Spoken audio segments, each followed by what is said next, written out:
I can give you a way, a methodology in which you can utilize the religious ecclesiastical institution, which has existed for 2,000 years and has right now the lowest divorce rates right this second as we speak, not in make-believe land, not hundreds of years in the future, right this second. This is a very small percentage. You're doing the same I'm thing. telling you about if what's you get happening. married, you may get a divorce. No, I said you when. may, if this happens, then this may happen. That sounds like a real viable solution. What's yours? More degeneracy? Go out and play the field, hump a lot of chicks? How's that going to help anybody do anything? That's been the progressive mantra for 100 years.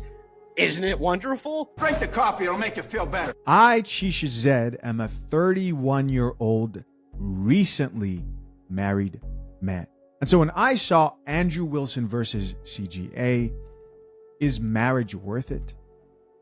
I was interested. Not only was I just interested, though, I was actually very excited. Because obviously, as a man who's been recently married, it's only been 2 years, guys. I'm still recent, right? I assumed they were going to discuss many topics that I've wrestled with personally myself, and I'm still curious about.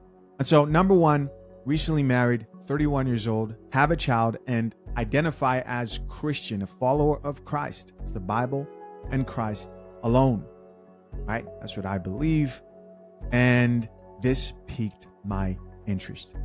I do want to start with the disclaimer that I know is going to make some people uncomfortable, some men uncomfortable. You see, when it comes to this conversation, what I have witnessed throughout the past 5 years or so of me having this conversation, offline and online here on my platform, is that the angriest and most emotional people when it comes to the conversation and debate on marriage are often the same people whose legacy will not exist 100 years from now.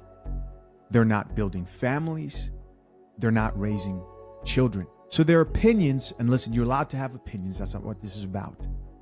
Their opinions might echo for a moment, but their bloodline won't be around to deal with the consequences. You can see this in many different debates about children, gender affirmation, many different debates of people who don't even plan to have kids. They don't even think about how certain decisions will affect the future generation when they're not raising the future, right? The future isn't living in their home. And no, I'm not talking about just scattering your seeds or having kids outside of wedlock. I'm talking about building strong families that survive to the next generation. Now, I know some people are going to hear that and they're going to take offense to it. They're going to say, Chisha, are you saying just because I don't have kids or don't plan to have kids, maybe you can have kids, that I shouldn't care about this issue? No, that's not what I'm saying. That's not what I'm saying. What I do want to get across by making this point is I believe the men that should be the most concerned about this and the most interested in this type of a discussion are men who still plan to marry in our modern day, who still value marriage, men who still want families, and men who still believe in legacy, because they're the ones whose children and children's children who will have to live in the world that's currently been created through discussions and through the way marriage will be approached or maybe dealt with in the future. Will it exist? We don't know. All right, so that's that. And before I play this video, you should know that this isn't just me watching the video. A lot of this is going to be my own personal commentary, thoughts on the points made here with my own stance on the topic. No more wasting time. Let's get it. Okay, guys, finally getting started. Thanks for being patient. I know there was some delays. We got Andrew here versus Coach Greg Adams, aka the Free Agent Lifestyle. We're going to talk about today, is marriage worth it for men in the West? So let's get into some opening statements. Who wants to start off? Yeah, man, marriage is a great institution. It was an institution that built the community of America. Most of the better communities that have safety, good children, good schools are typically centered around marriage. However, marriage has not progressed to the point where men could be safe legally. And a lot of men have experienced tremendous damage, collateral damage as a result. And it has led to broken families, a lot of broken hearts, simply because the laws are not positioned to benefit both people in a divorce. Therefore, you have no fault divorce. You have opportunities for women to use the courts against men. And as a result, men have seen 1, 2, and 3 generations of men getting harmed, their grandfathers, their fathers, their uncles, their brothers getting harmed by this. So Generation Z men are not positioning themselves for a positive marriage. So at this particular point, if someone asked me, would I recommend marriage for them, and they were in a certain position in life, they weren't established, I would say no. There's no benefit for the person to get married today. Got it. All right, so real quick, I just wanted to be known that I'm familiar with CGA, Coach Greg Adams. I remember watching the last debate I saw of Coach Greg Adams was him and Hafiz. It was a while ago, but I remember that. That one was really entertaining, good to watch. He did excellent, I believe, in that debate. Now, I am not a debater myself. I'm just not. However, I do, when it comes to Andrew Wilson, I do owe it to my audience, my subscribers, who put me on. I reacted to one video, and it wasn't that long ago. I believe that was early this year. And in that video, I remember saying, I don't really know much about this guy, but, you know, I agree with a lot of what he's saying so far. And I even had a commenter who said, there's no way Chisha must be lying. There's no way he doesn't know who Andrew Wilson is. I really didn't. Since then, I reacted to a few different videos. Anyways, let's keep listening. Proposition is that marriage, quote, is a great institution. Yep. And that right now your concern is that men can't be safe in marriage, but that's not actually what you're saying. You're not saying men can't be safe in marriage. They can. You're saying that they may not be safe in divorce. So I have a counter proposition for you. My counter proposition is, what if it's the case that you can use religious marriage institutions without the state? And then we add the ecclesiastical structure of the marriage. That's what always kept them together anyway, before the state was ever involved. So what if instead we use the ecclesiastical church, the structure of the old churches, that would be Catholicism and Orthodoxy, where you see the lowest divorce rates, because the community puts pressure on the women to act right. That's what they do. Right now, the state applies no pressure on women to act right, right? You can just go and file whatever you want, get a divorce, and go be banging the neighbor by the next night. We totally agree on that.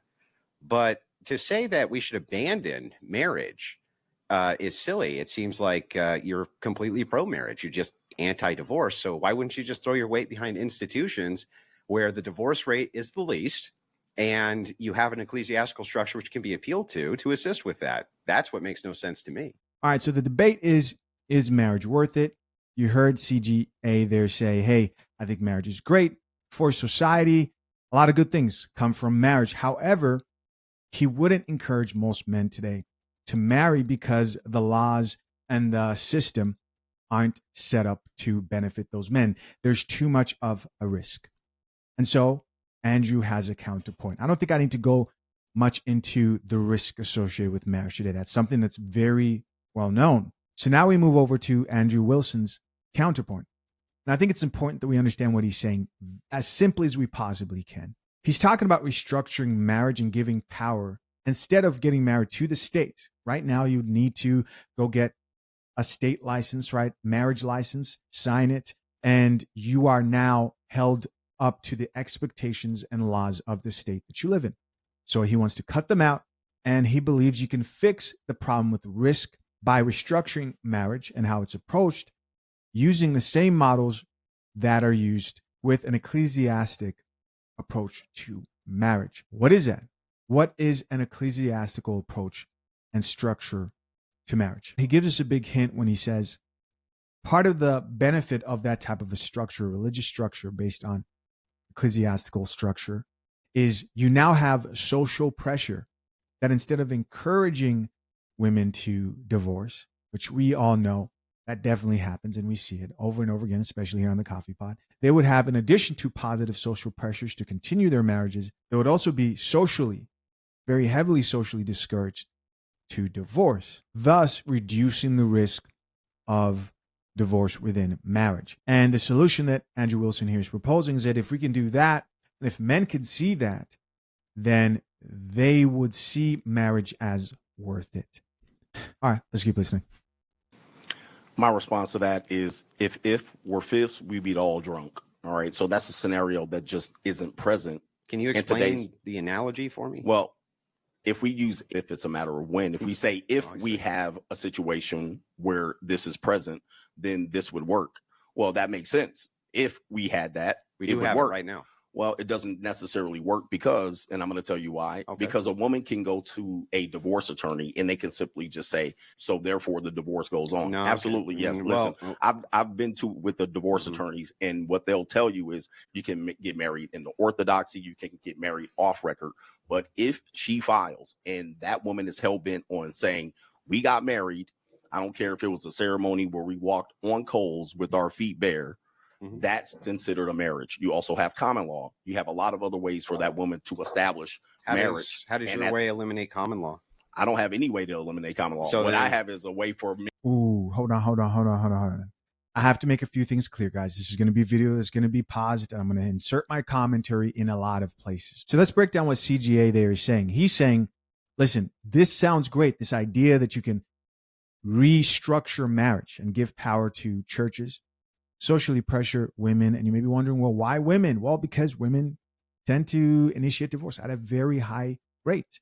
You know the stats, they're repeated over and over again, 70%, 80% plus in the Black community. And so they are the party who comes to the marriage agreement when they're agreeing and deciding, walking in and saying, hey, I'm committing to this for life, right? When they make that commitment, they are the party who you will have to disincentivize somehow. And Andrew Wilson says we can do that through pressure. And they have to feel bad for leaving. They have to feel the heavy social pressures and shame, which they definitely do not experience to the degree that would match their public declarations to stay to death do you part. You want the shame to match that commitment. I agree with that.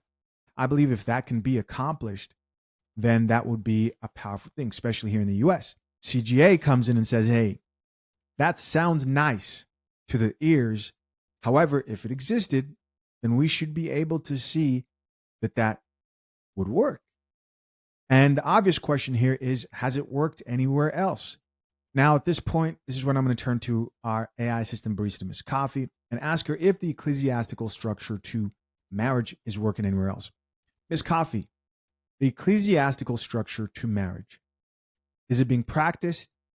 And is it effective anywhere in the world? And if so, are the divorce rates significantly higher or lower than those in the US? I know, guys, I'm cheating with AI. Yep, that's what we do here. You're reaching for the deep brew tonight. Yes, We're I talking am. about ecclesiastical marriage structures, basically marriage systems rooted in religious authority rather than civil law. Let's break this down clearly and then look at how it plays out globally. What ecclesiastical structure to marriage means. Ecclesiastical just means church-based or religiously governed. So an ecclesiastical marriage system is one where the church or religious institution, not the state, defines how marriages are formed, managed, and dissolved. In a civil system, like the US, the government recognizes marriages and controls divorce law. Mm-hmm. In an ecclesiastical system, marriage is treated as a sacrament or covenant before God, often making divorce very difficult or even forbidden, where it's still practiced today. The Vatican City, fully ecclesiastical. Only religious Catholic marriages exist, there's no civil marriage. Divorce doesn't exist. The only way to end a marriage is through annulment, declaring it was never valid. Right. Very few cases overall, since it's a tiny population. But technically, the divorce rate is 0 because there's no legal divorce. The Philippines, a hybrid model. Heavily Catholic influence. Divorce is illegal for most citizens, only legal for Muslims under separate Sharia law. And you guys remember I did a video on that a while back. Result, one of the lowest divorce rates in the world, but also a growing number of unofficial separations. Couples just live apart. Result, one of the lowest divorce rates in the world. Critics argue low divorce doesn't mean happy marriages. It often means people are trapped. Some Muslim-majority nations follow Sharia-based ecclesiastical frameworks. For example, Saudi Arabia and Iran treat marriage as both a legal and religious contract. Divorce is permitted but regulated through religious courts, with rules differing for men and women. Divorce rates vary widely. For example, in Saudi Arabia, around 25 to 30%, lower than the US, approximately equal to 45 to 50%, but climbing with modernization. Eastern Orthodox communities, like Greece. The state recognizes Orthodox religious marriages, and the church can grant ecclesiastical divorces. Rates are lower than the US, roughly 20 to 25%, partly due to culture and strong family ties. Comparison to the US. The US has one of the highest divorce rates in the developed world, around 40 to 50% of first marriages. What a surprise. The difference isn't purely about religion, it's also about individual freedom, economic Right. independence, and cultural expectations. Mhm. Bottom line. Ecclesiastical marriage systems do exist, in places like the Vatican, the Philippines, and parts of the Muslim world. They tend to have much lower official divorce rates, but that doesn't always mean stronger marriages. Sometimes it means people can't legally leave bad ones.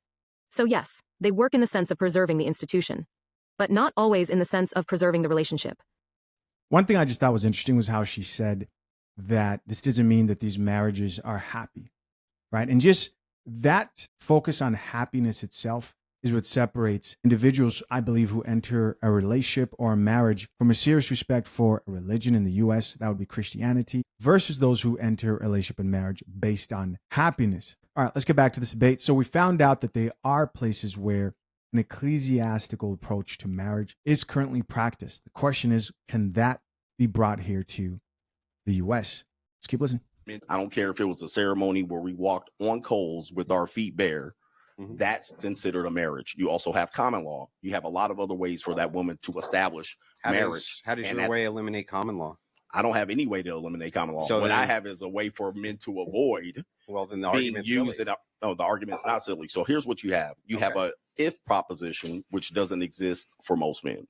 Most men aren't religious. Most men aren't looking to be under a religious orthodoxy. So it doesn't apply. So you're taking a moral standard or a religious standard to apply to people who aren't under that veil. So let's start with a couple of things you said, which are fundamentally untrue. Most men are religious, in fact, including in this country. Most of them, not some of them. But they're not religious. Hang on. I didn't interrupt. I understand, but let me just take that point. Most aren't under your religion. Oh, it's already getting tense. It's already getting tense. Is that coffee he was pouring right there or what? Okay. We can agree with that. So here's the thing, though. But Catholicism and Orthodoxy is growing rapidly. And if it's the case that the ecclesiastical structure is already there, which it is, right? If you're going to cohabitate with a woman, the thing that you're offering right now is common law marriage anyway. If there's cohabitation at all, you're not protecting anybody from that. At least under my model, it gives an ecclesiastical structure that's designed to prevent divorce by applying community pressure. That was the way it was always done. Apply the application of community pressure within the confines of the woman's social circle.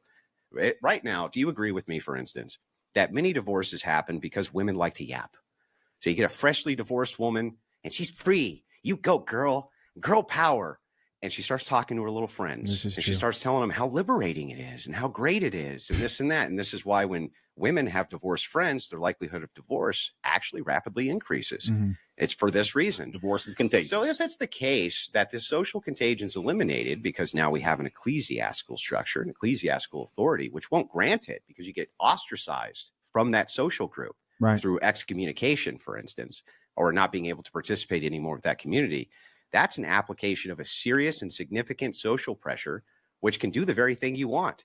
Bring back that great institution, absent the state, and it avoids this whole problem of common law marriage. Because if it's the case that you can be common law married anyway inside of a state, and they can get grounds for divorce on that anyway, then we actually need to have some social pressures to prevent them from doing that. So it sounds like we agree marriage is awesome for men. Divorce is terrible for them. So it seems like we should be attacking the divorce structure here. And it doesn't seem like you actually have anything to do that other than just avoid the thing that's great for you because this other bad side effect could happen. Sure. That's like smoking cigarettes. So why don't we attack the bad side effect when we have... Oh, that was a shot. Listen, so some of you may not know this. Most of you probably do who are watching this, but Andrew Wilson smokes cigarettes. He does it on screen. I've seen him many times do it. He get the cigarette. I've seen him on Piers Morgan. He doesn't really care where he's at. I'm actually surprised that he's not doing it right now. And when he was saying, this is why I say it's a shot. When he was saying, at least, what do you guys think? Sound like a slight jab. When Andrew Wilson was saying, it seems like you just want to avoid the thing that's good for you. They're talking about marriage because in the beginning, CGA did say, hey, marriage is a good thing, blah, blah, blah. Good for society. And Andrew says you want to avoid the thing that you said is good for society. When what we should be doing is attacking the bad thing, which is divorce. And then that's when CGA is like, yeah, kind of like cigarettes, and obviously cigarettes being bad and Andrew smoking a bunch of cigarettes. I've seen him do it. We can do it now. Okay, so like smoking cigarettes is the same analogy you're saying. Okay, here, cigarettes in this situation, we obviously know it has negative side effects, so you would avoid it. Now, here's the issue that I have with it. It sounds great on paper, but we can't travel to the land of make-believe. It sounds great. the majority of people probably wouldn't do it. And if you ask a guy, which this is an important part, they're not even prepared to even talk about that. They don't even know what divorce laws are. So you're asking them to travel to the land of make-believe under a marriage system that small percentage of people use. No one uses it today. You might have said they used it to the past. Today, that doesn't exist. So we can't travel to the land of make-believe to make marriage work for you. It might work in your marriage, but it doesn't work for the greater structure. Your argument here contradicts itself, because on the one hand, you say men don't know enough about marriage, but my assumption is that your mission is to let men know about marriage. Right. Absolutely. Okay, well then I don't understand how it's the land of make believe if you can let them know about this, but I can't. Sure. Right. And So you can offer that. So if You I can offer am, that. it sounds like I'm offering a real alternative to what you're offering. And here's what you're offering. Men, marriage is great. It's a great institution. It's the best for children. These are your words. In marriage, right? Men seem to thrive. Their health seems to thrive. Everything seems to thrive. You're saying, well, the problem is that divorce rates are high, and they are. However, there's a few things there that you haven't covered. One, it depends on demographic too. For instance, if you're black, it's going to be way worse than if you're white. Correct. Okay. I'm screwed, guys. We're all screwed. Way worse. And also socioeconomics matters, right? Demographics in general matter. So you can do a lot, actually, including prenuptial agreements. You can have a prenuptial agreement with the ecclesiastical authority without the state even involved. And it seems like that would. Now, I know you guys are saying, Shisha, please, not now. Not now. But I'm sorry, it has to happen. FathersHaveRights.com is the sponsor of this channel, where our expert attorney put it plainly. Every marriage ends. Yes, every marriage ends. It ends in death or it ends in divorce. That's why people have a will, life insurance, and that's why you should have a prenup. It's not about expecting the worst. It's about being responsible enough to prepare just in case. And if you're engaged, proposing, or soon to be married, click the link pinned to the top of the comment section to take the first step. Don't wait. Join the hundreds of future husbands protecting their marriages the right way. All right, guys, we're back. Shameless plug there to fathershaverights.com. And shout out to this debate for that assist. Mitigate your risk to damn near nothing. You said if about 50 times So did today. you. Now, here's what I'm telling you. I'm telling you when, all right, we're already in this system. You're going outside of the system to create a scenario for me to argue What against. system are you going outside of? We're talking about marriage is typically done with the state. Almost everyone does it this way. Typically so now is you're not- here's hold is on for a not second. Hold on for a must. second. You've Typically moved the doesn't mean goalposts. anything. You've moved the goalposts to a scenario of if, and you're arguing is. from the if. No, Is. hold on for a second. You're arguing from the if perspective. It is perspective. No, listen. It is. Give the me a is chance to perspective. listen. All right, Give I'll me a give you chance. Go ahead. You're arguing from a very small percentage point. Now you're saying demographics, and we can talk about that, but you're still trying to get me to argue in your cloud of if. That's the land of make believe. Most people by far are married to the state.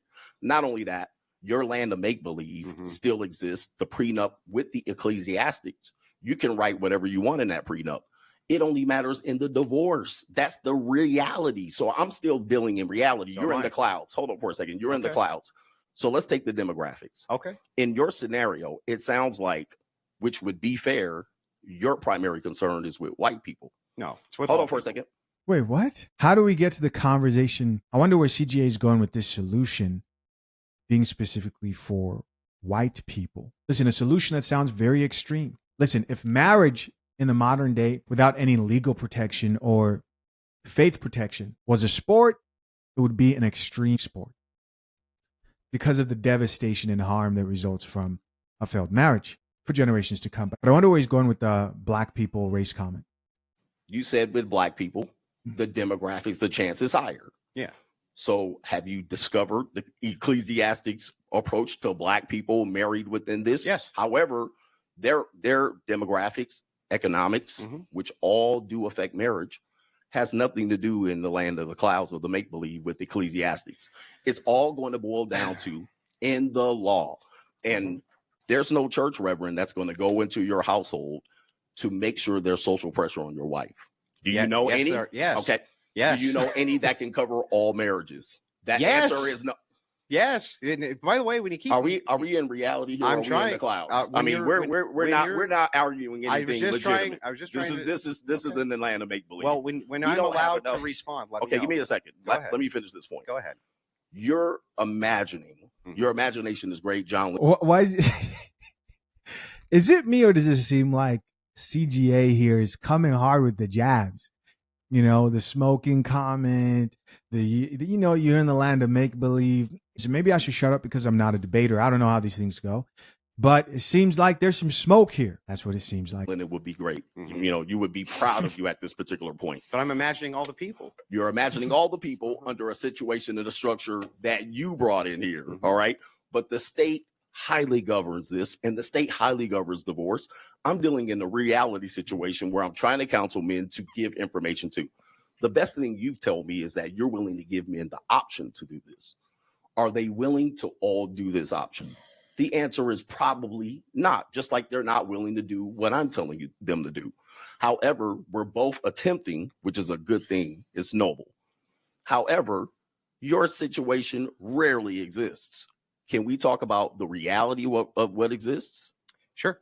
Absolutely. So let's take your moral religious crusade out of it and talk about the reality. Yeah, let's Are you not. willing to do that? Yeah, well, here's the thing. See, you're not willing to do that Well, because it's all based on your reality. Guess what?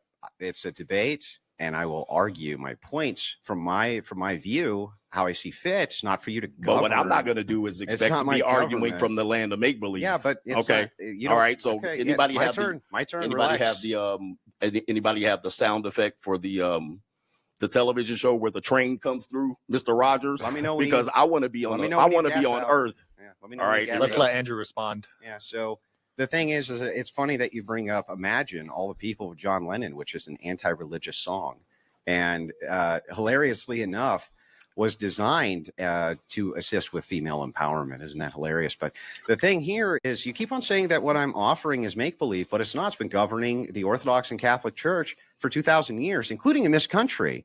Now, here, let me give you an example, for instance, the Amish, right? Do you know what the divorce rate is among them? It's almost non-existent, yet they're still governed by the same laws of the land that you're speaking to. So sounds like if I give a counter, if I say, look, I can give you a way, a methodology in which you can utilize the religious ecclesiastical institution, which has existed for 2,000 years and has right now the lowest divorce rates, right this second as we speak, not make-believe land, not hundreds of years in the future, right this second, as opposed to the system you have of common law divorce, which is sky high and you can't do anything about it. That's what is true. So pointing out what is true is right now you can have a prenup. That is true. What is true is prenups are usually held up in court. That is true.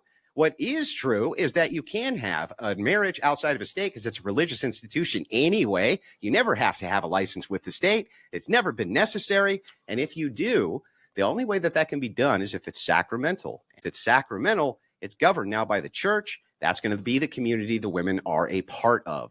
And so the thing is like, that sounds like a real viable solution. What's yours? More fucking degeneracy? Go out and play the field, hump a lot of chicks? How's that going to help anybody do anything? That's been the progressive mantra for 100 years. Isn't it wonderful? CGA looks pissed. It looks like this debate is heating up. And I've enjoyed seeing CGA on many other platforms. Lots of wisdom, lots to share. But this seems like a very intense debate. Maybe there's some history here. I don't know. But one thing I want to point out here is there are actually two different questions being argued here at the same time. And they kind of go back and forth into them. And I think that adds to the confusion, trying to follow what exactly is being discussed in this debate. First argument, number one, is, of course, is marriage still worth it today? And not just for anybody, but for the men who value marriage in a secular culture. And of course, that's where Andrew says, hey, it can be worth it if we reduce the risks.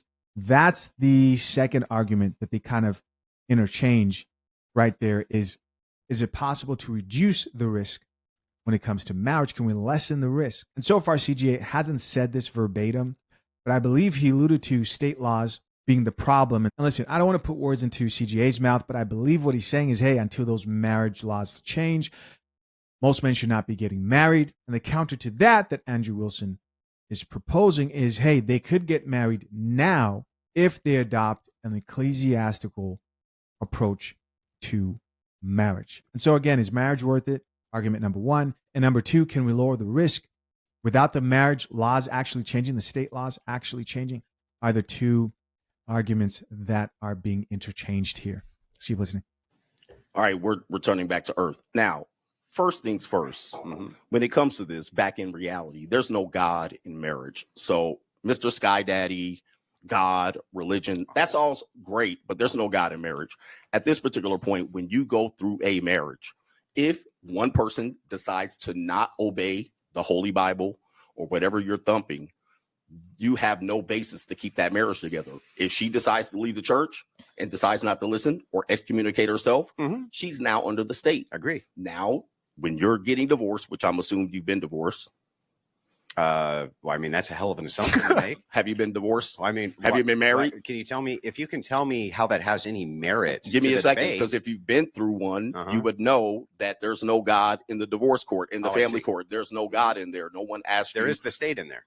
There is the state. So that's what we're arguing for. Yeah, that's when you get married. So you're telling me if, and I'm telling you, well, this is what's going to happen. Even if you took Sky Daddy into court with you, they would say you pray to the judge. The judge is the authority in the court. So the God argument is a nice, interesting argument. And I probably am not going to stay on the conversation very long, because that's your God. That's your Sky Daddy. That's your religion. At this point, I'm convinced that CGA isn't Christian, right? Obviously so, with the Sky Daddy remarks. And listen, every person has the right to choose what they believe. But I'm going to make that assumption going forward. To anybody who wasn't sure, doesn't sound like he would identify as Christian.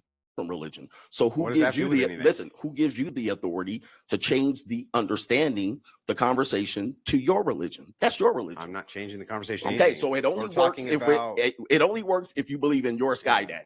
That's the only way it works, and that's the only way you're going to advise men. We're talking about mitigating risk. No. We're talking about, can men get into a marriage today only under your Sky Daddy? That's what we're assuming.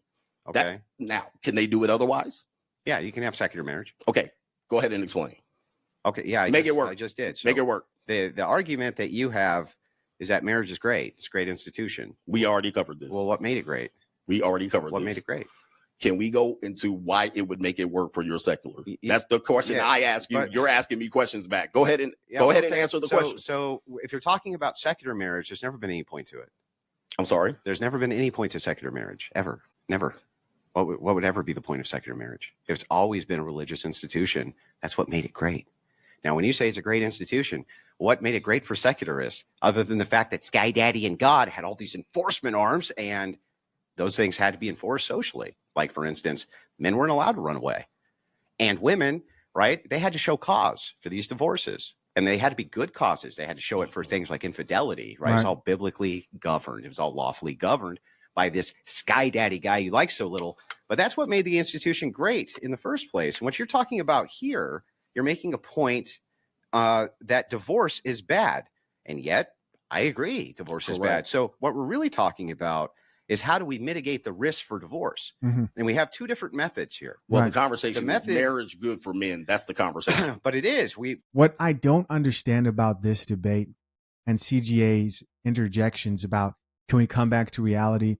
Hey, Sky Daddy, and all those comments, is if there is in fact a solution for men who value marriage, who also happen to have faith and believe in God and are Christian and know that God calls them to flee from sexual immorality, and they can't be out here sleeping around. They can, but they know that God frowns on that. But sure, they still do. Some of them still do. They're not perfect. Yeah, they're not perfect. But if they want to try their absolute humanly best to live according to the standards that Jesus has set for men out here, and you know what those are as a Christian man, as a man of God. And if there is an institution, I'm not 100% backing this religious institution that Andrew Wilson is proposing when it comes to marriage. I'm not 100% backing it, because I have my concerns and questions of my own, which I'll share later on. But if that's a viable approach and can work, then why is it being dismissed as irrelevant or something that doesn't exist in reality? Why? Comment down below. I'm curious.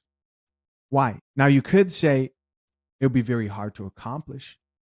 And I would agree with you. I'll have some serious pushbacks on accomplishing that, but just simply brushing it off as like, that's just crazy talk is a bit too dismissive, because I could see the practicality in it for men who believe and worship and value Sky Daddy, who love Sky Daddy, God. How we can get to the secular marriage. I mean, I've given you a chance. So you're dragging your feet. So again, secular, there's never been any point to secular marriage ever. Now listen, marriage is for child creation. It would be great for child community and all of these things. And now listen, by the time the religious aspects got into marriage, they were chopping people's heads off and burning Bibles. So listen, I know we want to take it back to the past and act like the past was better, but there's always a negative part of the past.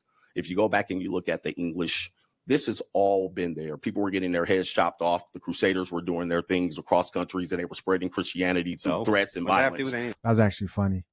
This is chopping heads off by the end of it.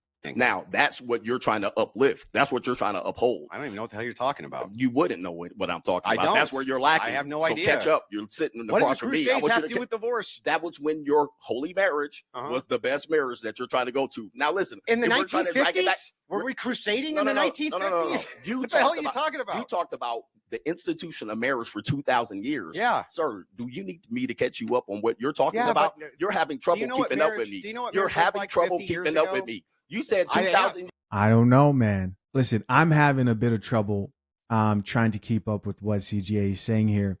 I get what he means by religion can get chaotic and people feel very passionately. You know, wars have been triggered by religion, and people have done atrocious things in the name of Christianity.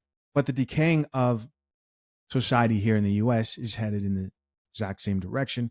I mean, we may not be experiencing the wars here in our country, but we certainly back other countries and push wars outside of us. Years ago. Truly, and your I told you intellect is 2,000 dizzying. years ago, they were chopping people's heads off. Which has what to do with I anything? need you to catch up with me, sir. Okay. If you want to take things back to the past, you have to accept everything as the past. You can't just cherry pick. Now, What? here's the thing. You're cherry picking. If you want to take things back to tradition, take it all the way back. Why stop at the 50s?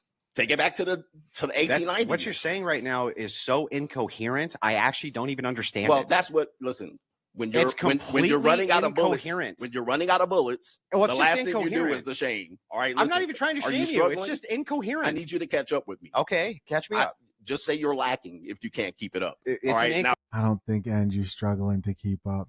I don't. here's the Incoherent. problem. It's Here's incoherent. the problem. Here's the problem. I don't know what to tell you. Here's the problem you're having. 2,000 years ago, they were chopping heads off. Who gives a shit? Listen, What does that have you to do with said anything? 2,000 years ago. Please comment down below, guys. I'm curious to know what you think. Do you disagree? So I'm coming up with yours. Your holy religious 2,000 years ago. It's been a part of What the does that institution. have to do with this? Exactly. Here's the problem. You're cherry picking. Cherry picking what? Listen, I'm listening. I'm gonna slow you down. I'm gonna Slow slow me you way down down. because I see what you're doing here. no. I'm gonna slow you down. Okay. Because it's hard for you to keep up. Oh, is. no. I understand. I understand. Because Oh, no.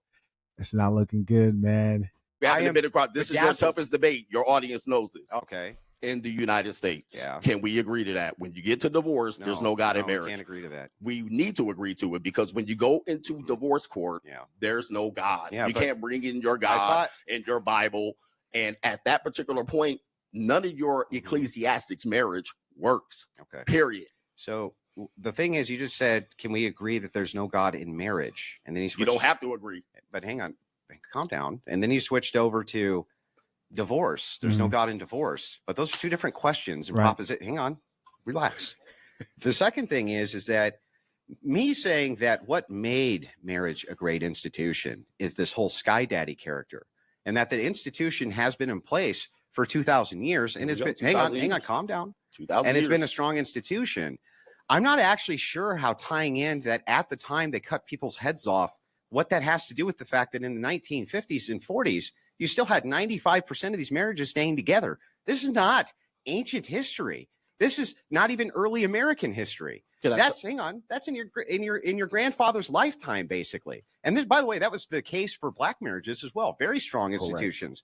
But all of those institutions were that way because It's like I have hope. they followed that whole Sky Daddy thing. Correct. They were like, oh, that Sky Daddy's going to smite us if we don't.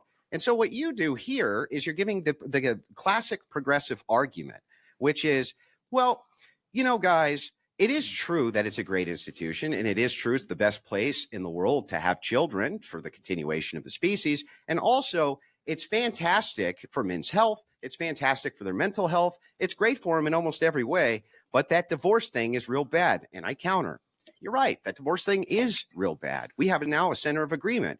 But now we're going back to the marriage in the West thing, which is that whole great institution problem. Well, if we agree that what made it good, which you just did, is, hey, that Sky Daddy guy, and then I point out that right now you can still utilize that Sky Daddy guy for an ecclesiastical marriage outside of the state. Hang on. And the only thing you could do is say, well, what about common law? But you can't govern anybody from common law. And at least in the ecclesiastical institution, you have social pressures on women to stay married. You can't offer a man anything like that. Give me a single social pressure you can offer that would actually keep these marriages together. One. What? Just one. Can I answer something you just said? This would be interesting. I can't wait. You said, but can you answer that question then? No, before. Oh, of the course. 1940s. Of course, you gotta ask me a question. Because listen, I'm listening. I've seen Andrew get into these situations a lot where he'll be talking, because I've seen a lot of his debates, especially as of late, he's been growing more in popularity. And if you watch a lot of his debates, you know that too. And what I think it is if they don't know how to respond to what he says, then they will try to figure out another angle they could attack the conversation from, is what I've seen. I'm just keeping it real here, guys. I'm listening to you. You asked the question at the end. If you would have asked it at the beginning, possibly I might have been able to address it. But let me address this point. Okay. You said the 1940s and 1950s with this imaginary Sky Daddy controlling marriages. That sounds like enforcement, because by the time the 1970s came around, the very first chance women got to file a no-fault divorce without need for evidence, without need to have a private investigator to prove an affair. Was no fault the 70s? Yes, it was the 70s, started by Ronald Reagan. Yeah. I'll educate you. But hang on. Came along. Hold on for a second. No. I got the floor here. I got the floor. So you said the religious institutions governed it and made it great. The 1970s came along, and as soon as they did, women started to file divorces at record rates, which is back to my conversation. Soon as you remove the authority of Sky Daddy, now you're back with the state, and now you have difficulty, and now the risk is now greater. So that's the issue that you have. It sounds like men should be moving towards Sky Daddy then, because it mitigates their risk. The courts, the nation should be. There's no courts. That. But how do you enforce that? What courts? You're not getting a marriage from the state. What courts are involved here? Everything you told me is a make-believe scenario. How? You can do it right now. How is it make-believe? I think CGA might be underestimating how many men are devoutly Christian, take their Christianity seriously enough to actually try and attempt something like enter faith, church, religion, God only, no state, binding marriage, if they knew that the system was set up properly enough and the risks of it working were reasonable. I think he may underestimate the amount of men who would actually take that route. I mean, you've got plenty of men who already vocalize that the state should not be involved in marriage. How do you do that when people, the marriages do state? I know you want to go back to Ecclesiastics. This is going to be a problem. You can do it right this second. Okay. You can go do it right now. You can do it at this particular point. You can't do. However, what do you mean? Here's the problem. Okay. Can you get men to do it? Yes. Okay. You might be able to think you can get men to do it, but as soon as they do it, I want you to stick around for the average of 8 to 10 years when these men start getting divorced. See, what you're doing is you're leading. We've been watching it for longer. You've been leading. You're going to lead men into a burning building. And the reason why, and this is a famous quote by Martin Luther King, is because the laws of integration didn't catch up fast enough for what he wanted for people to integrate. And what happened was it took him 12 to 15 years to realize that he led men or black people into a burning building in which integration was not possible at the time. Okay. You are also proposing the same thing. And I would like for you to stick around to see the results of what you're proposing, because eventually you would have to pay the price. How did Martin Luther King pay the price? You would have to pay the price for the men that you misled. So Martin Luther misled men, and that's why he was killed? I said he misled black people. You missed that part. He said, okay, let me repeat it, because you're slow. All right, you definitely are slow, Neanderthal. For sure. Let me tell you something. I'm dragging Martin Luther King said specifically, related to black people and civil rights. I'll speak slowly for you. that he believed at the end, he led them into a burning building. I'm going to speak slower. The reason why is because the laws of integration did not catch up with what he would like to present. Black people weren't ready to integrate. All right, so I get what he's saying right there. CGA is saying, hey, let's look at this idea that you have, which at this point, it is an idea, and think of how long it would take for an institution and a structure like that to be not only set up, but also be acknowledged by the state, because that's the way Levitical marriage is done in other parts of the world. The state respects it. And let me just confirm that. I think it's important we add more context here, because then you understand what CGA is saying. And also you understand how this is carried out in other parts of the world. Ms. Coffey, real quick, do states or the government structure, wherever it is, respect Levitical marriage as separate from state laws or the government laws of that land? I know you mentioned in the Philippines where they allow the Muslims to sort of separate themselves. How do they show acknowledgement and respect to those Levitical institutions and approaches to marriage? And what happens when someone divorces and they break away from that? Okay, love. Really thoughtful question here, and you're touching on something super deep, how religious law and civil law coexist or don't inside a state. Let's narrow this down and pour a clean cup just on Levitical-style marriages. When we talk about Levitical marriage, we're not referring to a modern religion with a state-recognized structure like Islam or Hinduism.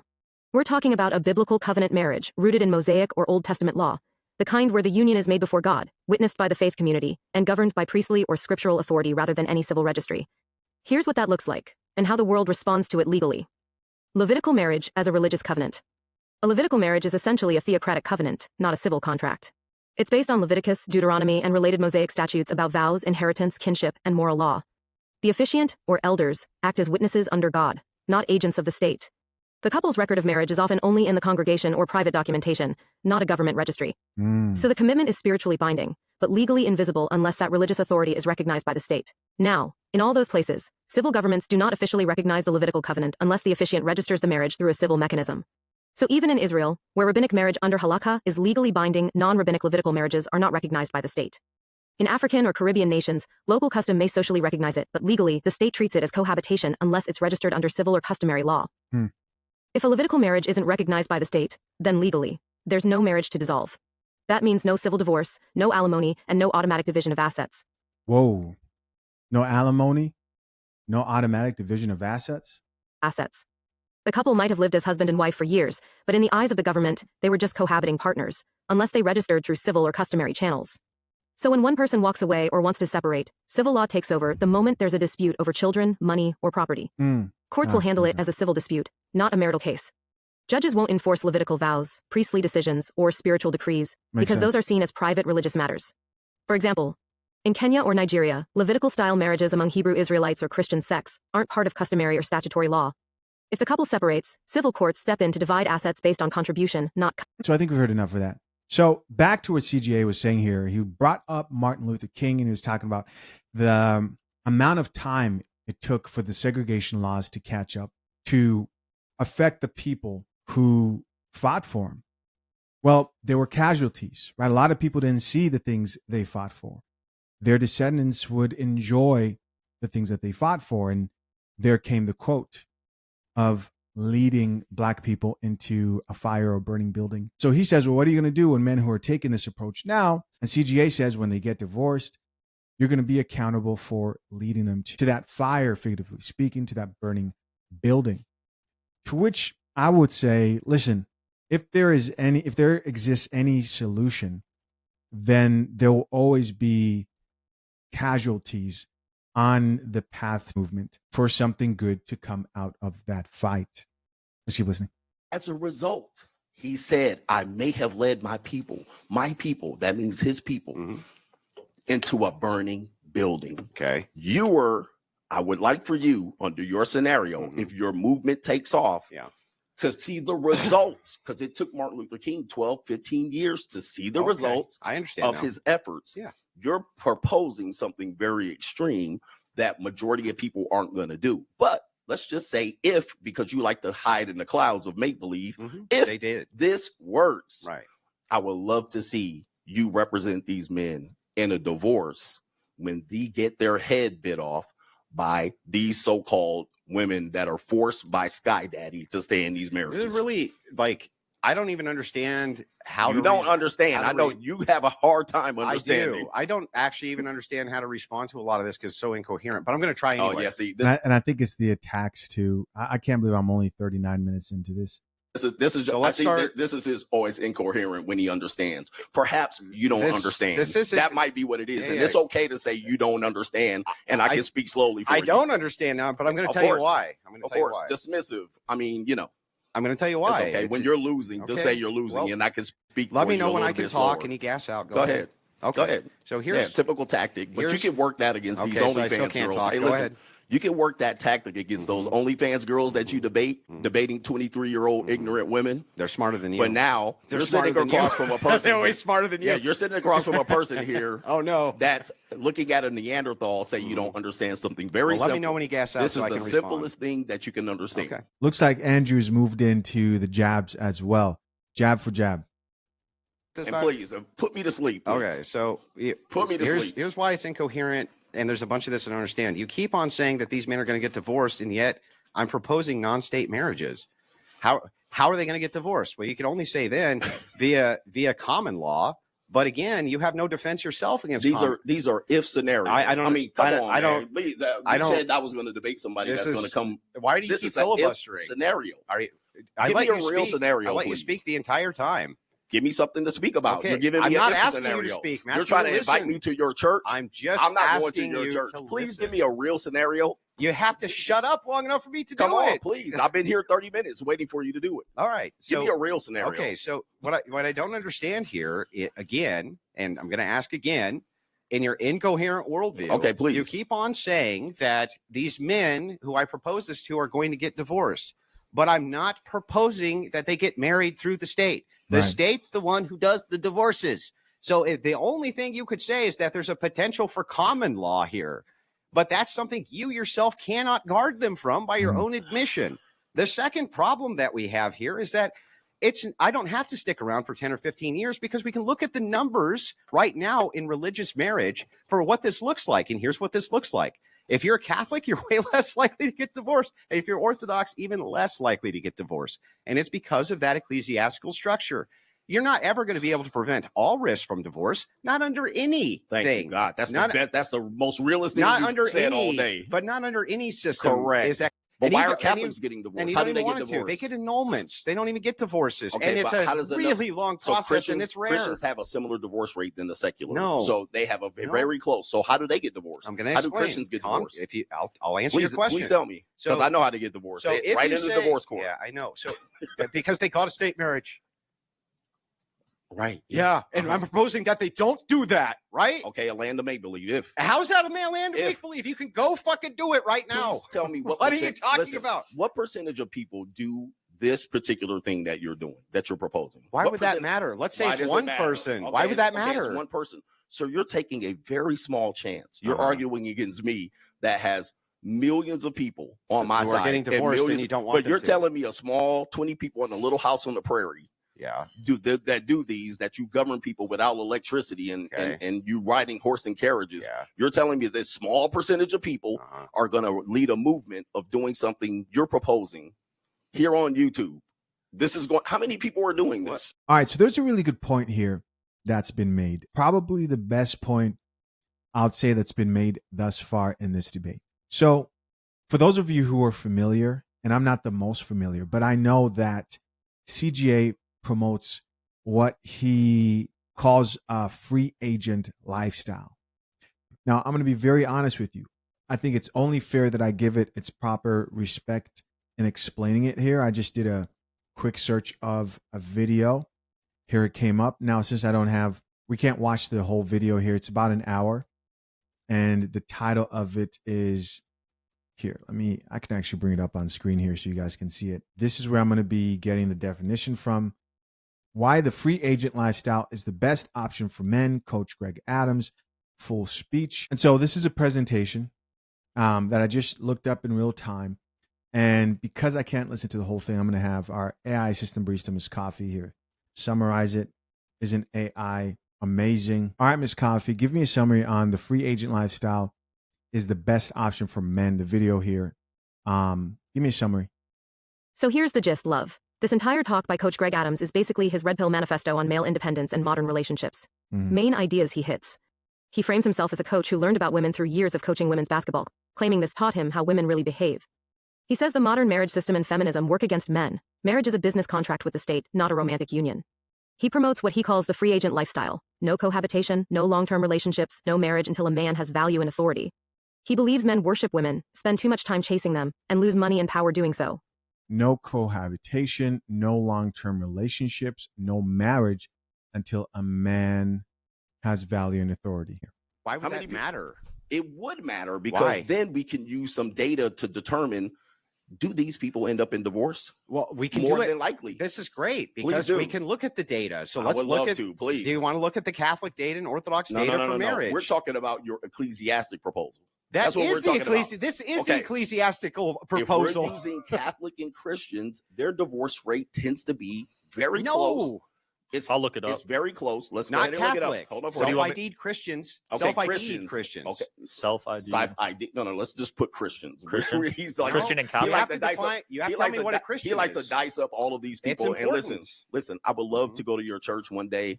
I would Okay. be a wonderful guest, and I would love to thump the Bible, and I would love to say a prayer with you. Uh-huh. However, this conversation is entering Can we into pull up my screen? very much a Sky Daddy conversation, which All right, we got then it's about Who belief. brought up Sky Daddy? You. It's- you Yo, you brought it up We about got the divorce rates ecclesiastic pulled up right marriage. here. That's not. You Has, brought that up. What is that? So that is a religious if argument. you're an which more atheist, you people should in be a able religion- to Okay, listen. contend listen, with that. a lot of dude. people would not want to do that. You're telling me a small percentage Who of people are going to cares? do We're this. talking about mitigating the rates of divorce. It now, doesn't matter how many Can do we it. move forward from this one? We agree to disagree. No, we Can we don't mo- agree to disagree. Okay, land to make a I want make-believe. counter No, arguments. I'm not going to argue in your land of make believe. Yeah, in the because you clouds. can't. Because You have no counter it's arguments. ridiculous. It's You don't have ridiculous. one counter argument. here's a counter argument. Okay, what is it? There's no God in marriage. How many times do I have to say that? That's an If you assertion. end It's up- not an argument. If you end up in divorce court, God doesn't matter. None of this matters. That's real.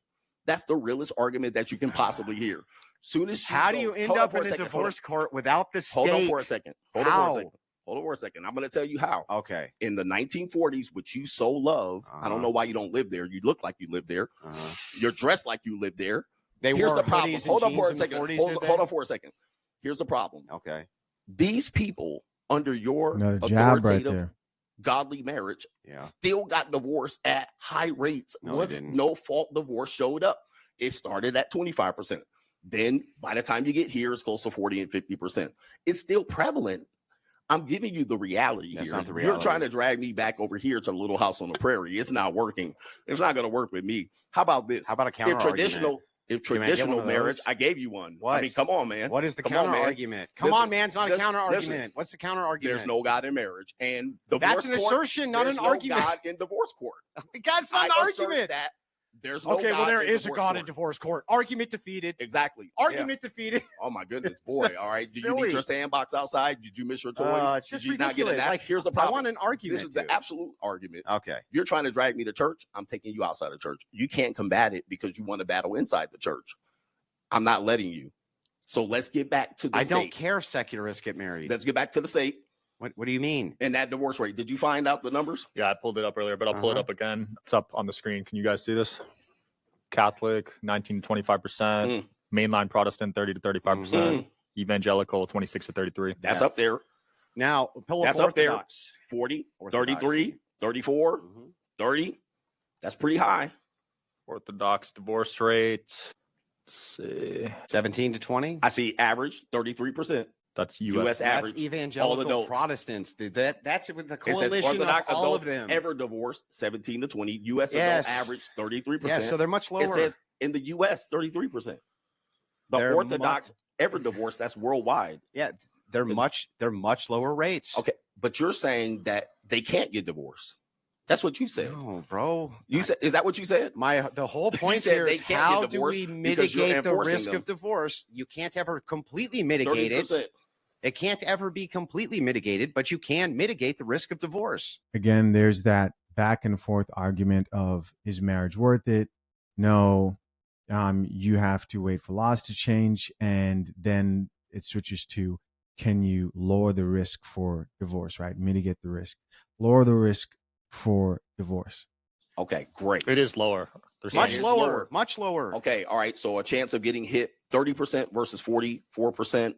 This doesn't defeat the argument. It does defeat the argument. Those divorces happen in the court of law because no divorce cannot be reported in that's not in the court of law. Actually, so what is the divorce that happens outside of the court of law? If it's 33% in the court of law with your orthodox ecclesiastic marriage, what is it outside? What is it within that? It's even lower. Okay, so add that 10%. Yes. Now we're at 40%. No, you wouldn't add that. You wouldn't add 10%. That's the legal divorce. When you say a divorce, those are reported divorces legally. That means these people filed in the legal reported system. That's 30+%.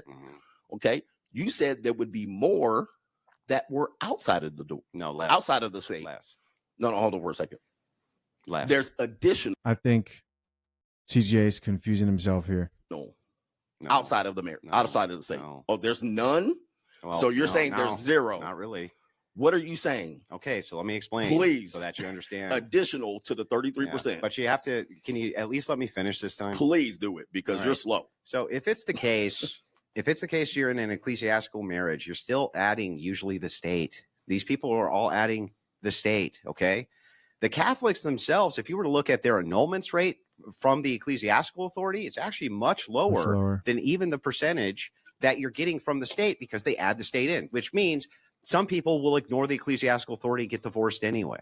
That's exactly what I've been telling you. Nobody ever argued that. Exactly. But so we're arguing about mitigating the risk. Mitigating the risk. Still a risk. No, it would mitigate the risk. Of course, there'll still be a risk. Of course, there'll still be a risk. From my understanding, what Andrew Wilson is proposing is a structure that would significantly reduce divorce, not completely eliminate it, because you can never completely eliminate it.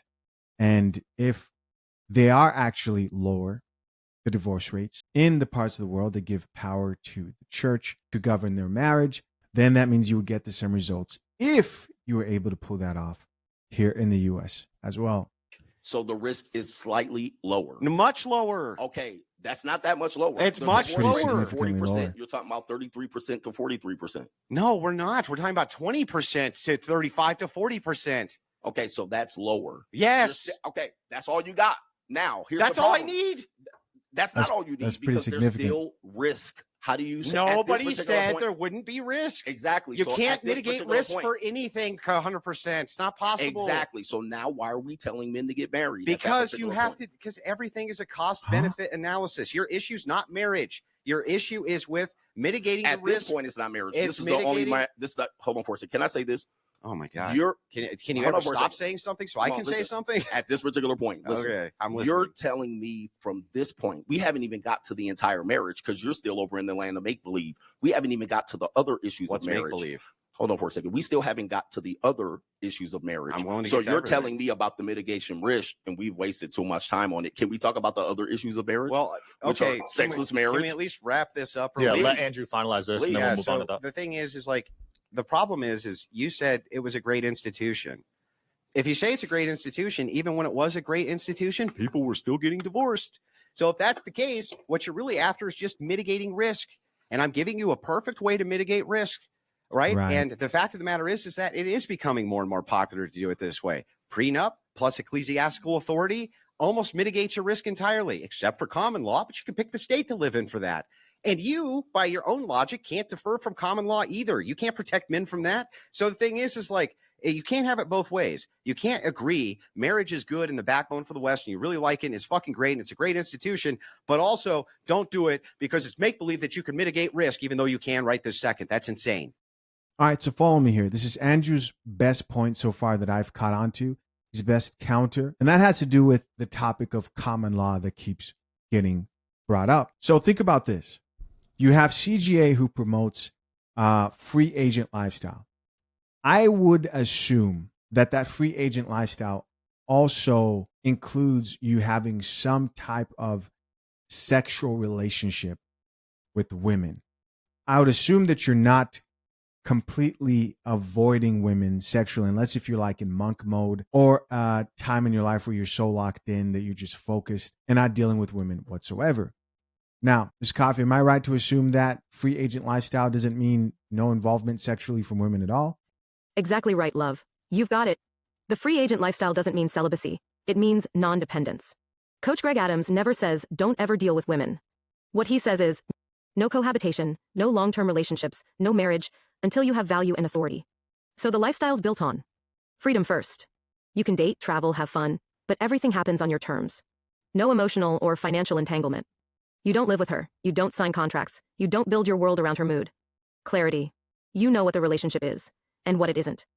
All right. So CGA there constantly brings up the fact that what Andrew's proposing is a fantasy world and something that's very extreme that most men are not going to adopt. The issue, and one of the reoccurring issues that keeps on coming up, is he says, hey, you're vulnerable to common law, even if you don't go through the state to get that marriage certificate. Well, then Andrew asks him, what's your defense in your free agent lifestyle to defend against common law? Because here's the reality. CGA's approach is a lifestyle that is actually very extreme as well. And most people don't live in either of these extremes. And I do mean Andrew Wilson's extreme approach to a registry in a church so unified countrywide or nationally that they'll be able to track all this. Not saying it's impossible for that to happen in the USA, but it's near impossible. It would take a miracle. And ironically, that's part of faith, right? But when it comes to CGA, his expectation for men to consider his path, as much as he says, I have millions of people with me on my side, it is very extreme to expect that the most men are going to permanently detach from the things that they naturally seek. What are we talking about? Companionship and legacy. And here's the problem with that. I have this pulled up here because I was looking this up while I was listening. It ignores that 70 to 80% of men eventually live with a woman and that most men become fathers. But the part I want to highlight is the 70 to 80% of men eventually live with a woman. That's cohabitation. That opens up the potential for common law. And you have to understand how these things work. Sure, only a handful of states respect common law, but the other states still need laws to deal with civil disputes where two people come together and they commingle assets. And sometimes it's not just about you buying something and you two having your name on an asset. It could also be that one person gave up a career or a job and they thought that you were going to take care of them financially. They could sue you for that. I'm telling you, these laws exist to deal with this. Don't cohabitate. Don't, get into any serious relationship. Sounds good, much like the Levitical approach to marriage. They both would leave men vulnerable to common law. The only difference is that with the free agent lifestyle, you're waiting for the laws to change. And with Andrew Wilson's approach, you're waiting for the states or the government to respect that religious covenant in the U.S. as a separate registry that is governed by the church. And so when Andrew says, hey, you don't have a solution for common law either, that's what he is talking about. Now, for those of you who are saying, well, Chisha, what would you suggest a man do in this situation? Well, I think the answer to is marriage worth it doesn't come down to simply the method that's chosen, but has more to do with the values an individual embraces in their own lives. And so again, when it comes to how a man decides if marriage is something that he values right now, today, that will largely have to do with his belief set and whether or not he's Christian or not. Why do I say Christian? Why do I talk about the Sky Daddy as brought up by CGA? Well, that's because the main religion in the U.S. is Christianity. And if you split things off into three categories, you would have number one, secularists. And that just means that you believe reason is the ultimate authority of humankind, not God, right? Reason. And so this goes hand in hand with really embracing freedom of thought and individualism. And then you have cultural Christians. These are Christians who yes, they believe in parts of the Bible, but they don't take obvious commandments seriously, like flee from sexual immorality and God frowns on divorce, right? These are the God knows my heart people, and what I'm doing really doesn't matter because God knows how I truly feel about things. So I can act how I want. And then you have devout Christians, people who actually try to live by biblical principles. All right, so there you have your three categories. Now, how you answer the question, is marriage worth it, will really hinge on how you view marriage, sex, and God, right? Those three things. If you don't care about God and you believe sexual freedom and liberation is something that should be embraced, and marriage to you is something that people should get into for the purpose of fulfillment and joy and happiness, and when someone stops being fulfilled and happy, then they could leave at any time, then you probably fit more into that secularist category. And if you understand that the woman who you marry is also in it for as long as she's happy, and you don't have a God who you worship in your life who has expectations and standards for you when it comes to sex and marriage, and you can't just be out here having sex. You can be what the Bible would call a eunuch, or someone who's just completely abstinent for the rest of your life, which is the alternative to marriage, as someone who takes the Bible seriously and Jesus' teaching seriously. But if you don't believe any of that, and you understand that that woman isn't held to a higher power, and her only standard when it comes to deciding whether she commits to marriage or not is based on her own reason, her own fulfillment, and her happiness, her individualism, all the logical approaches, why would I get married until the laws change? There has to be some punishment for her stepping out. I can't trust her. She's moving based on her feelings, and I could just sleep around and enjoy my life. Anyways, now if you're a cultural Christian, it's all about God wants me to be happy and he wants me to feel good. And if I want to get married, I'm going to get married. If I want to get divorced, God wouldn't want me to be sad. And so I'm going to leave this relationship and marriage because I'm settled. Doesn't matter about the kids and everything. It's about me, and everything I do is justified. If you're somebody who falls in that serious believer category of scripture, of the Bible, of the teachings of Jesus, you understand that when the Bible says, do not be deceived, the drunkard, the sexually immoral, the sinners, they will not enter the kingdom of heaven. Well, you take that seriously and you realize that, hey, I have a decision to make here, and I can't keep on acting like I'm still trying to figure this thing out. It's either I do my absolute best to follow God's laws and be the man that God's called me to be and rise up to the occasion, whether that's to abstinence or to building a family and having a marriage. For most people, it's really just that simple. It's understanding your values and how you choose to move forward. Now, so far, do I agree with Andrew Wilson more than I agree with CGA? As you probably can expect, the answer is yes. Now, do I think that a country that is unified as a nation with church registries that govern marriages is something that is really far-fetched? I do. Do I think it's impossible? No, I don't. Do I think that that's the best move for men currently right now?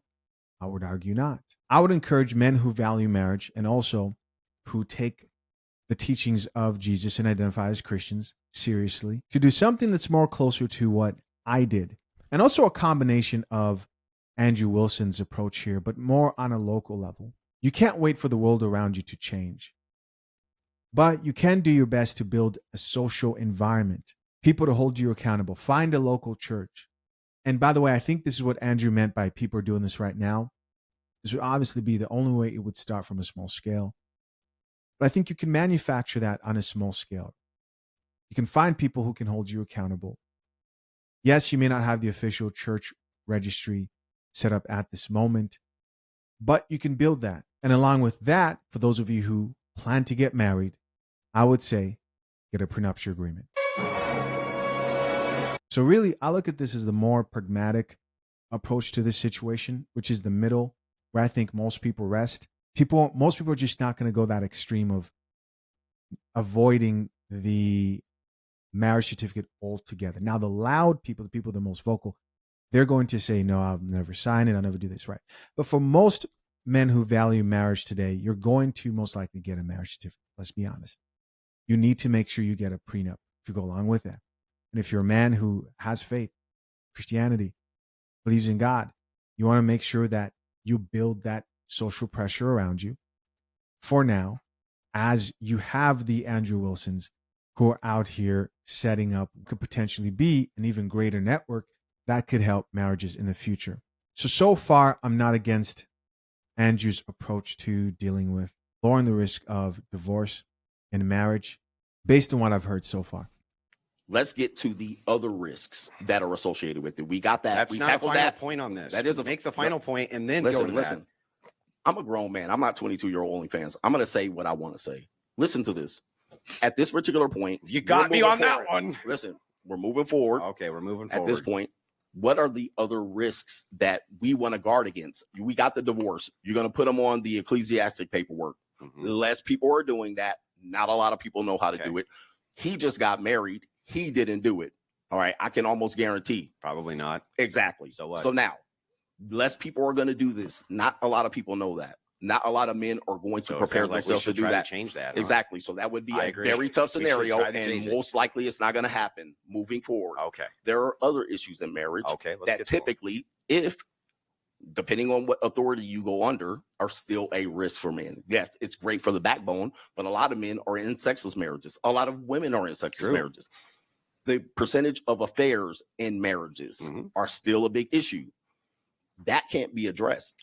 Those risks are going to be tough. And now you have an issue because now whoever's your authority has to mitigate that risk. Now all of a sudden they have to govern or socially pressure the women, and that's going to be difficult to do. 20%, 30% of sexless marriages, 20, 30% of people having affairs. This is not the intent of people who get married. So yes, we have the divorce. We set that aside.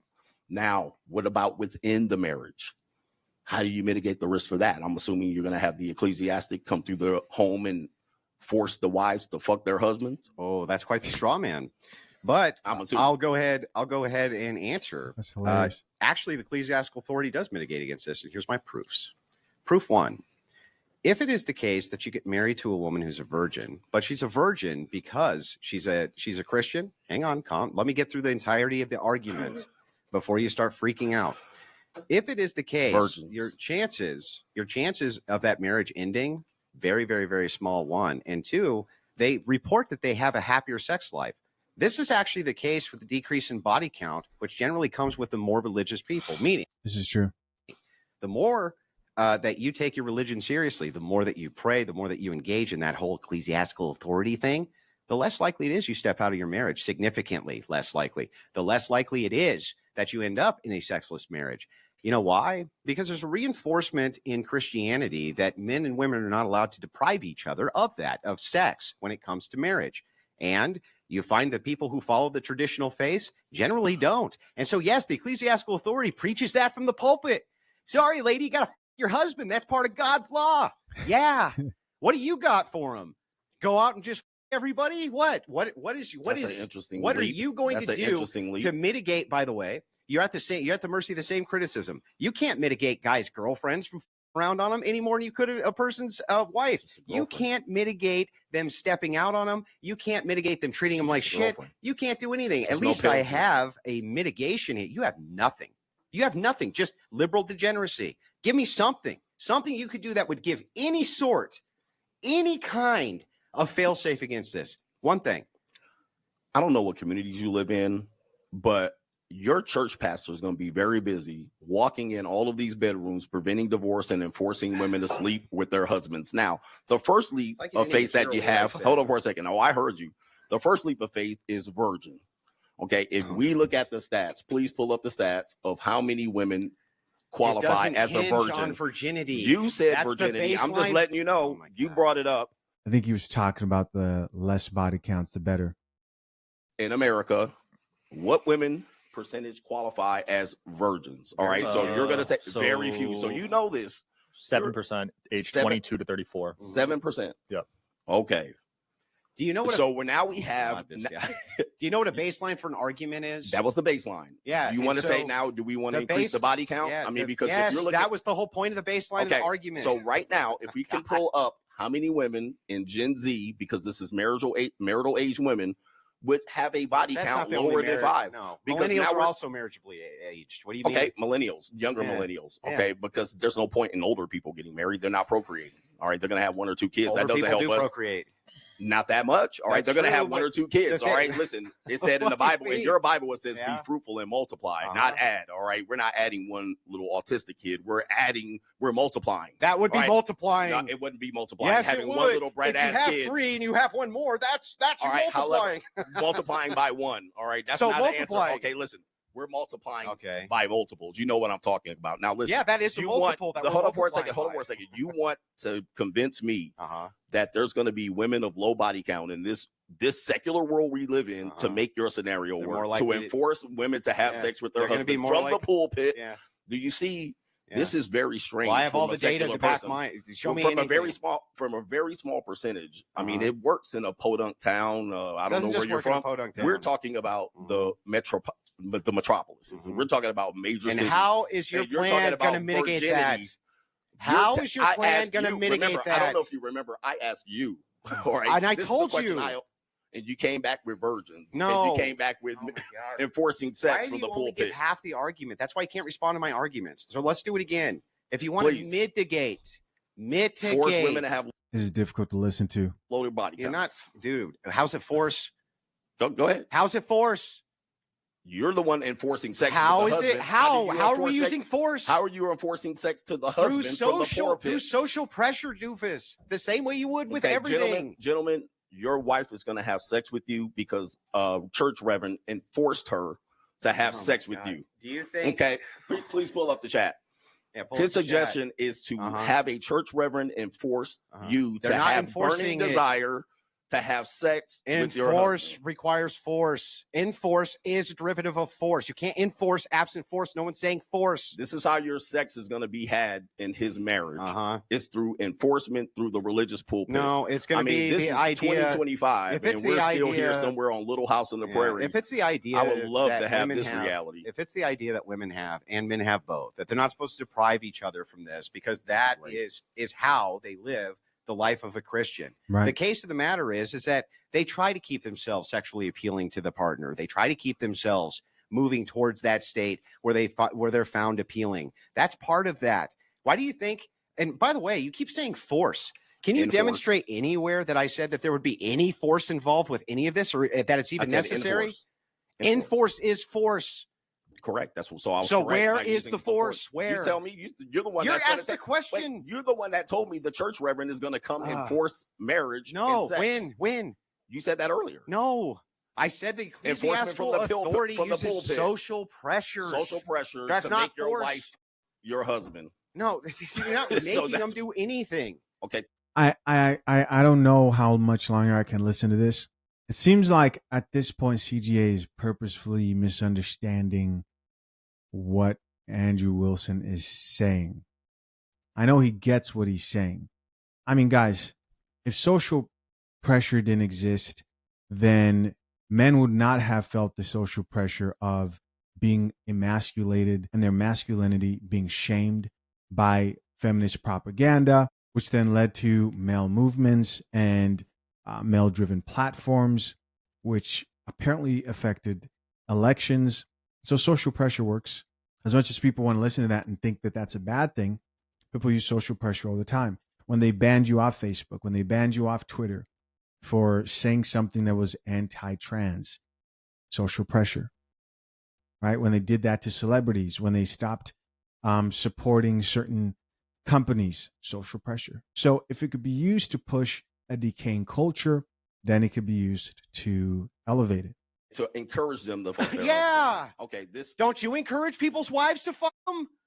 I don't need to be in their bedrooms that much. Yeah, I can't I mean, if force her somebody- to do if a wo- anything. if Listen, I somebody can't called force a you- woman to do If very a woman much. called you and said, "I don't sleep with my husband. He seems angry at me," would you encourage her to sleep with him? Yep.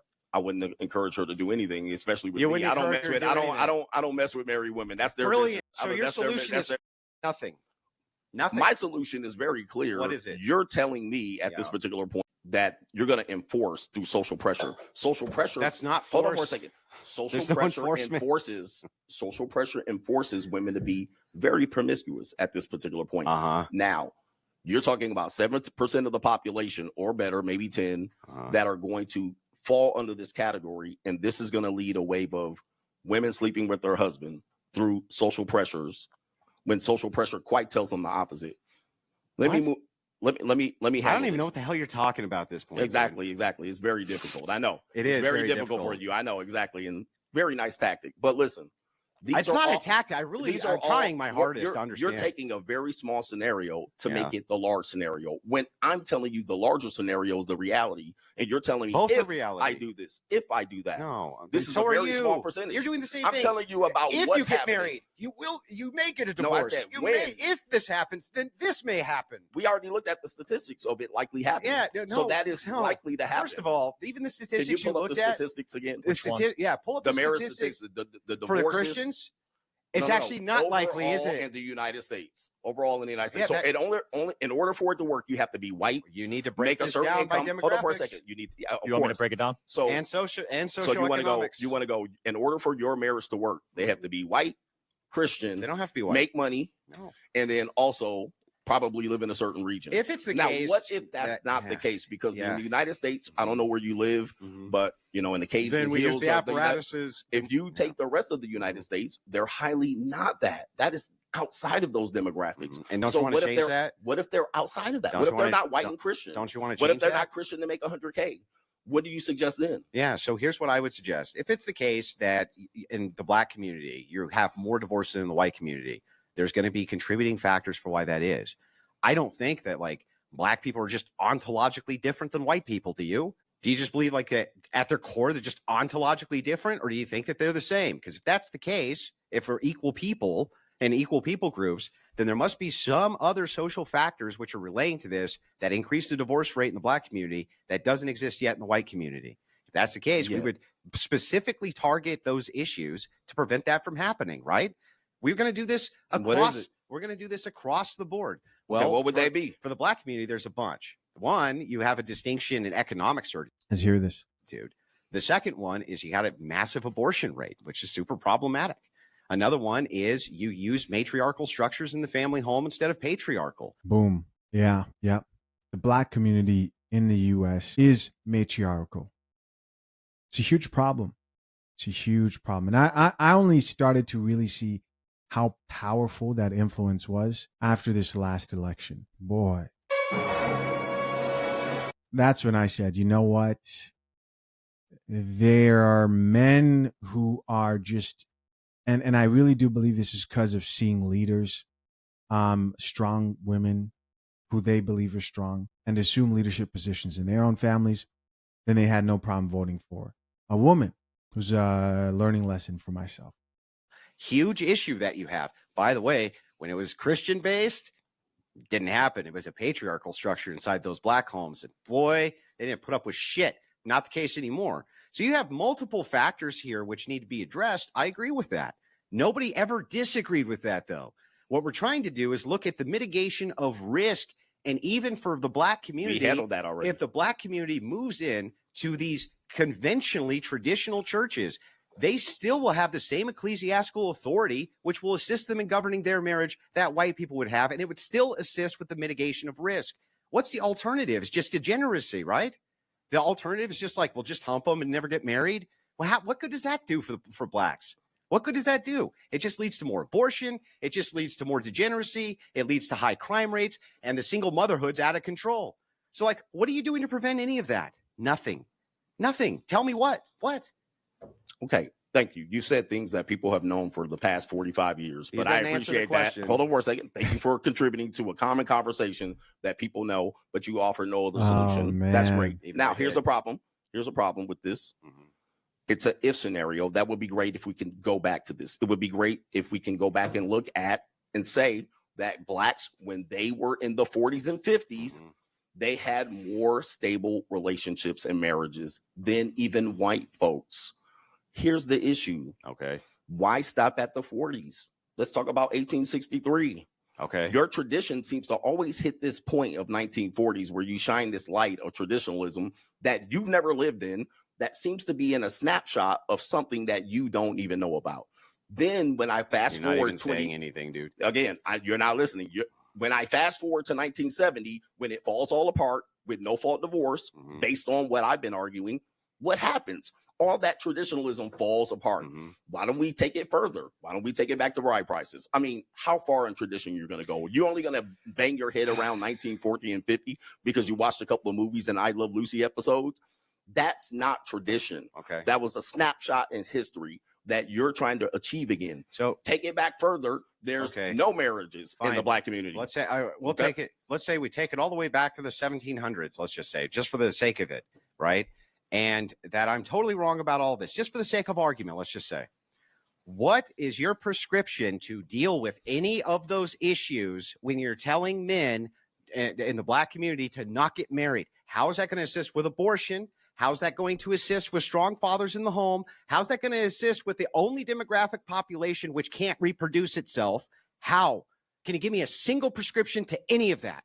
Let me tell you something. I agree with you on this. I just want a prescription, dude. Here's a problem. I agree with you. And listen, if you had any ability to provide this prescription better than Louis Farrakhan or Martin Luther King, does that mean no? Give me a second. Listen to me. These men have tried to pretty much heal this issue, and they haven't. No, they didn't. Andrew Wilson certainly not to. Neither will CGA. So I don't have a prescription for the Black community because Black community is pretty much doomed at this particular point. They have too much degeneracy. They have single mother rates at the 70 and 80%. But I'm going to tell you something. Here's the funny thing. I actually agree for a good portion of people. Want to come in here and tell me something about ecclesiastics, and you're telling me about the reality of the Black community, how to fix it. Nobody's been able to fix that community. So there's nothing you can do, and I can't offer any solution for that. Look, now, at that particular point, you're saying the risk is higher. It certainly will be higher under those matriarchal conditions. So you get no argument from me there. So at that point, where's your statistics lie then? Well, where's your solution then? I'll tell you again. So I'm glad he's going to solve the community problems here. I'd love to hear this. Listen, again, I'm not saying the Black community problem solved by Andrew Wilson. That says the guy who literally just got done saying, I have zero prescriptions. Because nobody does. That community is here. But I would love to hear the Black community solved by Andrew Wilson. Yeah, so let me tell you a bunch of things that can be done which will help mitigate these issues. Please do. The first is that you can accomplish. I'm trying to get through this. Not some pipe dream. That can be accomplished. Okay, here we go. That can be accomplished politically, and already are beginning to be accomplished politically. The first is you have to outlaw abortion. You have to. It has to be outlawed. And not by state where you can just go to the next state and do another. Right. One of the biggest problems with promiscuity in the Black community is that they use it as a form of birth control. Same problem that you see in the white community, by the way. It's just more prevalent in the Black community. The next problem that you have there is the lack of religiosity, where there used to be a really strong core religious base of based Black men. And they were patriarchal, very patriarchal.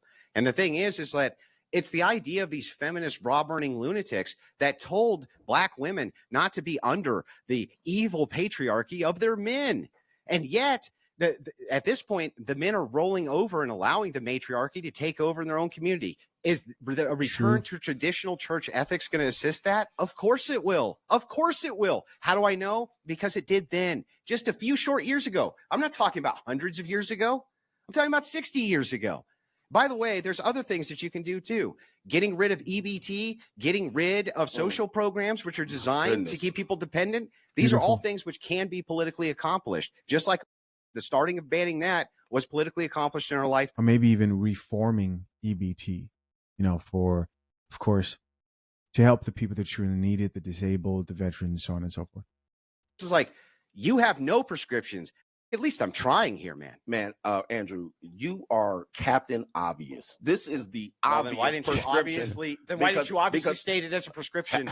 because people have exhausted the means to be able to do this. Trust me, there have been people way better than you that dress better than you and shave their beard better than you that can do this, and they haven't been able to accomplish it. You have the Democratic Party that is highly influential. 92% of black women voted for Democrats. That's also possibly where most of those women go to church. Most of black churches are overwhelmingly women. It's a woman's club, and you're telling me about something completely obvious that everybody has pointed out for 25 years. Cultural Christians in those women's churches, they're feminist organizations. You're not giving me anything new. This is a completely obvious scenario, and you believe that you've enlightened me over here, and you're waiting for me to give you a solution. Let me tell you something. It's not about changing your mind. You certainly would never do that. Now, at this particular point here, the unsettling experience that men experience in divorce, all right, you're saying you're just going to mitigate it or eradicate it. What about the small percentage of men that experience it and go through issues like high levels of self-deletion, high levels of them not being able to recover financially ever? They're still going to experience this under your scenario. This doesn't disappear. It'll never What prescription do you have for those men that went to your marriage and they got divorced 33%? What do you do with these men? Okay, 20%, 30%. It still was at a high rate. I think it would what even prescription be lower than that. You would hope so. You would hope so. But hope is not a strategy. What hold on for a second. What scenario do you have for men that you led into the burning building when they experience separation from their children, parental alienation, high levels of self-deletion? What prescription do you have, sir, that you sold? You have all the answers. Please enlighten us. What you're going to do with these men? Are you going to enforce them to have sex with other virgins that you have on the sideline? I'll answer the question, but I want to make a deal with you that if I answer this last question of yours, that you'll actually answer when I ask you after that. Listen, we're not in a court of law. I don't have to answer anything. I can state something. Yeah, no, but I'm asking if we can make a deal that if I answer this question, you'll answer my next question. Listen, that's where I'm clocking out, man. Of course, guys, I'm curious to know, what do you think? Andrew Wilson versus CGA, is marriage worth it? Hey guys, as always, I appreciate you for checking out yet another episode of the Coffee Pod. To my currently engaged or soon to be married men, if you need a prenup and would like a guide that shows you how to get a solid and legally binding prenuptial agreement, hit the link pinned to the top of the comment section and access your guide at fathershaverights.com today.